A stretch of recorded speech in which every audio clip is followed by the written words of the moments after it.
This is Rachel Ruth Tate, the Astrology Roadshow and the Astrology of December 9th. Just lunar transits today. We're coming off of a big week. If you are watching this on TikTok, follow me on YouTube just in case TikTok isn't around for long, although I hope it will be. Follow me on YouTube at Rachel Ruth Tate and check out the Astrology Table wherever you find podcasts, on Spotify, on Apple. We have just released the new full moon in Gemini episode. Astrology Table, look it up and enjoy that episode. Today on the 9th, Monday the 9th, we've got the moon entering Aries just around the time we are kind of getting ready, around 7:30 a.m. Central Time.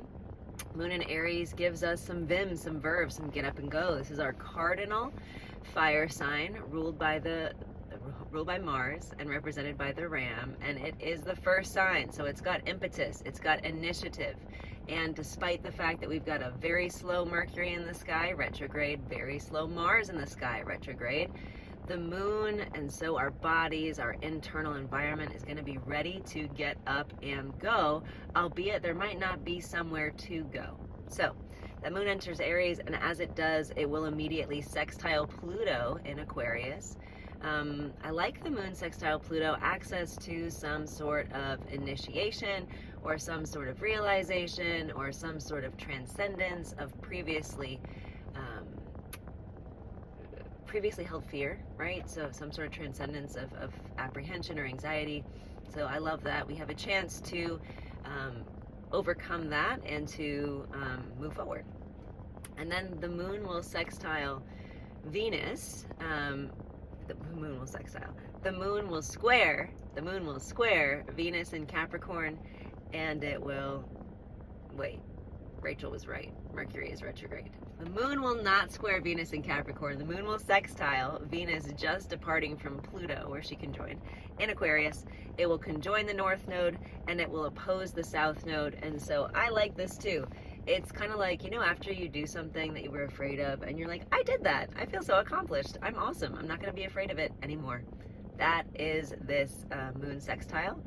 And maybe it's just not fearing the criticism, right? I was talking about cancel culture with the Venus-Pluto. What if you just didn't care?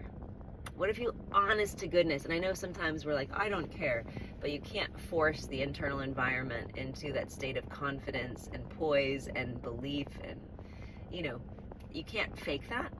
So I feel like this has the potential for whatever it is that you transcend, whatever thing that you're scared of doing, or whatever way in which you stand up for yourself and it works out, you're going to be like, I, honest to goodness, took that out of my body, and I really didn't care. I really didn't care.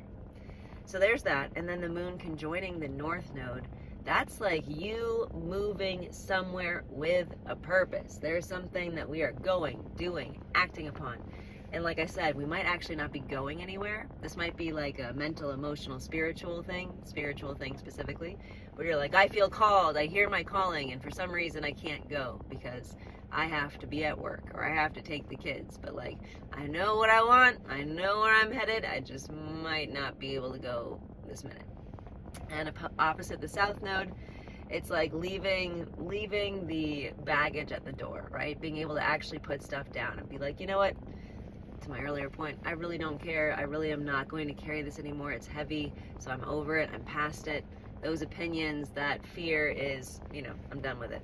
And then the moon will trine Mars retrograde in Leo, as well as trine Mercury retrograde in Sagittarius. And those two are only 3 degrees apart. Mercury's at 9 Sag, and Mars is at 6 Leo. So 2 slow-moving planets. Mercury should station direct shortly. Mars just stationed retrograde. So they're hanging in this trine relationship. And I really like the moon coming in to complete that grand trine. And let's just be real. The nodes, even though they're not real points, the node is hanging out there at 3 Aries. So we have this loose grand fire trine. And a grand fire trine, to me, is an alchemy triangle. It's one of those, let's change stuff, let's go, let's alchemize, let's transform, let's transmute, let's revolutionize, let's revive, revitalize, vivify. And like I said, Mars is slow, Mercury is slow. So it's like that energy needs somewhere to go.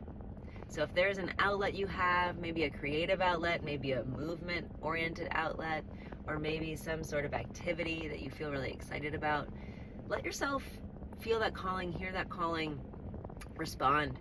Remember, Aries rules the head. So sometimes to get out of your head, you have to get into your body. And sometimes your head isn't in your head, you know what I mean? Sometimes your brain can be in your fingertips. Sometimes your brain can be in your lips. Sometimes your brain can be in your feet. And you are noticing, paying attention to, sensing that space, because we don't have the capacity to sense and see and experience everything all at once. Even the things that are right in front of us. Attending to. What are you attending to?